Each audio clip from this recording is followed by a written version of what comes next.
boys and girls. The next thing we're going to talk about today is getting help in an emergency. So first off, what is an emergency?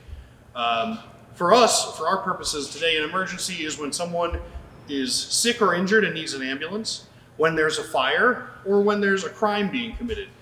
So somebody's sick, there's a fire, or we need to report a crime is when we're going to call for help from the emergency services. There's a few different ways we can do that. The most common way and the easiest way is to call 911 from any phone. A cell phone, a landline phone if you still have one, even a pay phone if you know what that is.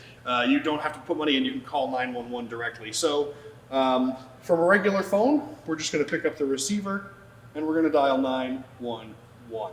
And that will connect us with the emergency dispatcher, who's going to ask us all sorts of questions about what's going on, where we're located. They might ask you some other things like your name and other facts, but the most important things they need to know are what type of emergency there is and where the emergency is located. So it's really important for you to know your home address, because that's where you're most likely to be that you would have to call 911 is at or around your home. So knowing your street address is very important. There's a few other ways we can get help, right? We can certainly all use a cell phone. If we use a cell phone, we can dial 911 the same way. If we don't know the combination, it's not our phone, we can't get into it, we can press the home button and we can, on the bottom left, there'll be a little emergency button. We can click that and it will open up the phone keypad and we can make an emergency call that way without ever having to access the password of the phone to get in to dial. Another way we can get help in and around this area is we can use our fire alarm box system. So these red boxes are located all over town. Some are on the sides of large buildings like the school. Others are just on telephone poles in neighborhoods. And the way that these operate is you open this little white door,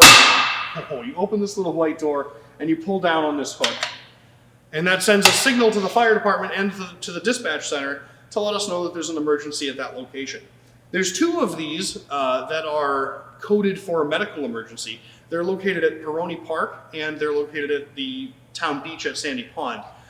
So those we would know to send the ambulance first. The rest of these, a fire engine is going to arrive first. But that's okay, because in any emergency, a fire engine can still provide help. The crew is the same one that staffs the ambulance. So even if it was a medical emergency and a fire engine arrived, we would be able to provide help until the ambulance got there. There's going to be a home calling card worksheet that you guys are going to need to work on with your parents, and that's going to help fill in some of those important things like your address, maybe a home phone number, next to emergency contacts in case your parents aren't available, things like that. So that's going to be available online, and you guys are going to work on that with your parents and keep that at home close to the phone so that you can find it in the event of an emergency.